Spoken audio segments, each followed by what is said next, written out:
அகிலம் டிவி நேயர்களுக்கு வணக்கம். இன்றைய பிரதான செய்திகள். முதலில் தலைப்புச் செய்திகள். பிள்ளையான் இனிய பாரதியின் அலுவலகமாக இருந்த பாரிய வீட்டில் புலனாய்வு சோதனை. யாழ் செம்மணியில் பொலித்தீன் பைக்குள் மீட்கப்பட்ட எலும்பு குவியல்கள். இலங்கையில் 5000க்கும் அதிகமான ரயில் பயணங்கள் ரத்து. பாடசாலை பேருந்து ஓட்டுநரை தாக்கிய பெண் உட்பட 4 கைது. காலியில் விசேட சோதனை நடவடிக்கை, 24 பேர் கைது. தமிழர் போதியில் மோட்டார் சைக்கிள் விபத்தில் இளைஞன் பலி. ஆலயத்தில் கூட்ட நெரிசலில் சிக்கி 6 பேர் உயிரிழப்பு. இந்தியாவில் அதிர்ச்சி சம்பவம். மியான்மரில் நிலநடுக்கம். அமெரிக்கா மிச்சிகனில் கத்திக்குத்து தாக்குதல், 11 பேர் காயம். தொடர்பான விரிவான செய்திகள்.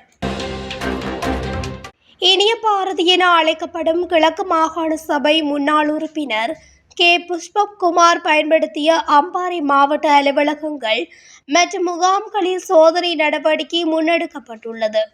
குறித்த சோதனை நடவடிக்கை நேற்று குற்றப்புலனாய்வு பிரிவு அணியினரால் மேற்கொள்ளப்பட்டுள்ளது. யுத்தம் நிலவிய காலங்களில் தமிழீழ விடுதலை புலிகள் அமைப்பினிருந்து 2004ஆம் ஆண்டு பிரிந்து சென்ற தமிழ் மக்கள் விடுதலை புலிகள் அமைப்பு என கருணா அம்மான் எனப்படும் விநாயகமூர்த்தி முரளிதரன் மற்றும் அதன் முக்கியஸ்தராக செயற்பட்ட பிள்ளையான் எனப்படும் சிவனேசதுரை சந்திரகாந்தன் தலைமையில் பலர் செயற்பட்டிருந்தனர். இதன் அடிப்படையில் இன்று 20 ஜீப் வண்டிகளில் குற்றப்புலனாய்வு பிரிவினரால் ஏற்கனவே கைது செய்யப்பட்டு தடுத்து வைக்கப்பட்டிருந்த சந்தேக நபர்கள் வெள்ளை நிற ஆடை அணிந்து அவ்விடத்துக்கு அழைத்து வரப்பட்டிருந்தனர். அந்த நபர்கள் இனங்காட்டியதற்கு அமைய கடந்த காலத்தில் தமிழ் மக்கள் விடுதலை புலிகளின் அலுவலகம் மற்றும் பிரதான முகாமாக செயற்பட்ட கல்முனை தலைமையக காவல் பிரிவில் அமைந்துள்ள தாளவட்டுவான் சந்திக்கு அருகாமையுள்ள பாரிய வீடு சோதனை மேற்கொள்ளப்பட்டது. கடும் பாதுகாப்பிற்கு மத்தியில் அழைத்து வரப்பட்ட சந்தேக நபர்களுடன் நீண்ட நேரமாக குறித்த வீட்டில் தரித்து நின்ற புலனாய்வு பிரிவினர் சோதனை மேற்கொண்ட பின்னர் அங்கிருந்து அவர்கள் வெளியேறி சென்றதாக நேரில் கண்டவர்கள் குறிப்பிட்டனர். தற்போது குறித்த வீட்டின் முன்பகுதி உணவகம் ஒன்றுக்கு வாடகை அடிப்படையில் வழங்கப்பட்டுள்ளதாகவும் தெரிவிக்கப்படுகின்றது. செம்மணி சித்துப்பாத்தி மனித புதைகுழியின் 2ஆம் கட்ட அகழ்வு பணிகள் 22வது நாளாகவும் இன்றைய தினம் முன்னெடுக்கப்பட்டன. குறித்த அகழ்வு பணிகள் இன்று மதியம் 12:30 வரை மாத்திரம் முன்னெடுக்கப்பட்டன. அதன்போது புதிதாக எண்புக்கூடுகள் எவையும் கண்டுபிடிக்கப்படவில்லை என பாதிக்கப்பட்டோர் தரப்பு சார்பில் முன்னிலையாகும் சட்டத்தரணி பூரணி மரியநாயகம் ஊடகங்களுக்கு தெரிவித்துள்ளார். அதன்படி ஏற்கனவே கண்டுபிடிக்கப்பட்ட 5 எண்புக்கூடு தொகுதிகள் மாத்திரம் இன்றைய தினம் முழுமையாக அகழ்ந்தெடுக்கப்பட்டுள்ளன. அதற்கமைய கண்டுபிடிக்கப்பட்ட 101 மனித எண்புக்கூடுகளில் 95 எண்பு தொகுதிகள் முழுமையாக அகழ்ந்தெடுக்கப்பட்டுள்ளன. இதனிடையே பொலித்தீன் பையொன்றில் சுற்றப்பட்ட நிலையில் சில எண்பு துண்டுகள் அடையாளம் காணப்பட்டு அகழ்ந்தெடுக்கப்பட்டுள்ளதாகவும் அவை மேலதிகமாக நடவடிக்கைக்காக சட்ட வைத்திய அதிகாரியிடம் சமர்ப்பிக்கப்பட்டுள்ளதாகவும் சட்டத்தரணி தெரிவித்துள்ளார். இந்த நிலையில் இன்றைய நாளுக்கான அகழ்வு பணிகள் இன்று மதியத்துடன் நிறுத்தப்பட்டதுடன் மீண்டும் நாளைய தினம் அகழ்வு பணிகள் ஆரம்பமாகும் எனவும் பாதிக்கப்பட்ட தரப்பு சார்பில் முன்னிலையாகும் சட்டத்தரணி பூரணி மரியநாயகம் தெரிவித்துள்ளார். கடந்த ஆண்டு இடம்பெற்ற ரயில்கள் தடம்புரல்வு மற்றும் ரத்து செய்யப்பட்ட ரயில் விவரங்கள் குறித்து அறிக்கை ஒன்று வெளியிடப்பட்டுள்ளது. அதன்படி கடந்த ஆண்டு ஜனவரி 15 முதல் டிசம்பர் 31ஆம் தேதி வரை 5305 ரயில் பயணங்கள் ரத்து செய்யப்பட்டதாக ரயில்வே திணைக்களம் அறிக்கையில் குறிப்பிடப்பட்டுள்ளது. இதேவேளை குறித்த காலப்பகுதியில் 101 ரயில்கள் தடம் புரண்டதாகவும் மேலும் குறிப்பிடப்பட்டுள்ளது.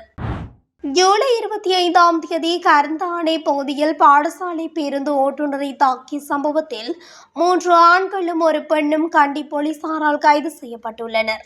சந்தேக நபர்கள் 21, 26, 27 மற்றும் 38 வயதுடையவர்கள் எனவும் கண்டி பகுதியைச் சேர்ந்தவர்கள் எனவும் போலீசார் தெரிவித்துள்ளனர். அனுராதபுரத்தில் இருந்து கந்தானைக்கு பாடசாலை மாணவர்கள் ஏற்றிச் சென்ற தனியார் பேருந்து முச்சக்கர வண்டியுடன் மோதியதை அடுத்து இந்த சம்பவம் இடம்பெற்றுள்ளது. விபத்தை தொடர்ந்து பேருந்து ஓட்டுநரை ஒரு குழுவினர் தாக்கியுள்ளனர். குறித்த தாக்குதல் காணொலியும் வெளியாகியிருந்தது. ஆனால் பேருந்து ஓட்டுநர் மீதான தாக்குதலை தடுக்க பேருந்தில் இருந்த ஆசிரியர்கள் மற்றும் பெற்றோர்கள் முயற்சித்த போதிலும் அவர் தாக்கப்பட்ட நிலையில் காயமடைந்த ஓட்டுநர் பின்னர் மருத்துவமனையில் அனுமதிக்கப்பட்டார். சந்தேக நபர்கள் நேற்று கண்டி நீதவான் நீதிமன்றத்தில் முன்னிலைப்படுத்தப்பட்டனர். பெண் சந்தேக நபர் பிணையில் செல்ல அனுமதிக்கப்பட்டார். அதே நேரத்தில் 3 ஆண் சந்தேக நபர்களும் ஜூலை 28ஆம் தேதி வரை விளக்கமறியலில் வைக்கப்பட்ட நிலையில் கண்டி போலீசார் மேலதிக விசாரணைகளை மேற்கொண்டு வருகின்றனர். காலியின் பல பகுதிகளில் மேற்கொள்ளப்பட்ட விசேட சோதனை நடவடிக்கையில் 24 சந்தேக நபர்கள் கைது செய்யப்பட்டுள்ளனர். மகாமோதர பகுதியை சுற்றி வளைத்த 13 பெண்கள் கைது செய்யப்பட்டுள்ளதாகவும் தெரிவிக்கப்பட்டுள்ளது. நேற்று மேற்கொள்ளப்பட்ட இந்த விசேட சோதனை நடவடிக்கையின் போது முச்சக்கர வண்டிகளும் திடீர் சோதனைக்குட்படுத்தப்பட்டன. இந்த சோதனையின் போது போதைப் பொருள் வைத்திருந்த ஒரு சந்தேக நபர் மற்றும் சாரதி குழு மீது போக்குவரத்து குற்றச்சாட்டுடன் குற்றம் சுமத்தப்பட்டது. வவுனியா பரசங்குளத்தில் இடம்பெற்ற மோட்டார் சைக்கிள் விபத்தில் இளைஞர் ஒருவர் பலியாகியுள்ளதாக தகவல் வெளியாகியுள்ளது. இந்த விபத்து இன்று இடம்பெற்றுள்ளதாக புளியங்குளம் காவல்துறையினர் தெரிவித்தனர். திருகோணமலையில் இருந்து கிளிநொச்சி நோக்கி பயணித்த மோட்டார் சைக்கிள் பரசங்குளம் பகுதியில் நிலை தடுமாறி மின்சார கம்பத்தில் மோதி விபத்துக்குள்ளாகியுள்ளது. இவ்விபத்தில் குறித்த மோட்டார் சைக்கிள் சாரதியான கிளிநொச்சி பாரதிபுரத்தைச் சேர்ந்த 23 வயதுடைய ஜெயசீலன் திவாகரன் என்ற இளைஞரே பலியாகியுள்ளார். விபத்தில் உயிரிழந்த இளைஞரின் சடலம் வவுனியா வைத்தியசாலையில் வைக்கப்பட்டுள்ளதாக தெரிவிக்கப்படுகிறது. இந்த நிலையில் விபத்து தொடர்பான மேலதிக விசாரணைகளை புளியங்குளம் காவல்துறையினர் மேற்கொண்டு வருகின்றனர். இந்தியாவின் உத்தரகாண்ட் மாநிலத்தில் உள்ள ஒரு இந்து ஆலயத்தில் ஏற்பட்ட கூட்ட நெரிசலில் சிக்கி 6 பேர் உயிரிழந்துள்ளதாகவும் 35 பேர் காயமடைந்துள்ளதாகவும் இந்திய ஊடகங்கள் செய்தி வெளியிட்டுள்ளன. உத்தரகாண்ட மாநிலம் கரித்வாரில் உள்ள மானசா தேவி ஆலயத்தில் கூட்ட நெரிசல் ஏற்பட்டதுடன் சாலையின் படிகளில் கூட்ட நெரிசல் ஏற்பட்டுள்ளது. ஆலயத்துக்குள் பாதையில் உயர் மின்னழுத்த மின்கம்பி அறுந்து விழுந்ததாக வதந்தி பரவியதை அடுத்து பொதுமக்கள் பீதியடைந்து கூட்ட நெரிசல் ஏற்பட்டதாக உள்ளூர் ஊடகங்கள் செய்தி வெளியிட்டுள்ளன. இந்நிலையில் கூட்ட நெரிசலில் காயமடைந்தவர்களை விரைவாக வைத்தியசாலையில் அனுமதிக்க சம்பந்தப்பட்ட பணியாளர்கள் நடவடிக்கை எடுத்துள்ளதாக தெரிவிக்கப்படுகிறது. மியான்மரில் இன்று நிலநடுக்கம் ஏற்பட்டது. காலை 11 மணியளவில் இலங்கை நேரப்படி குறித்த நிலநடுக்கம் ஏற்பட்டுள்ளது. ரிக்டர் அளவுகோலில் 3.4 பதிவாகியுள்ளதாக தேசிய நில அதிர்வு மையம் தெரிவித்துள்ளது.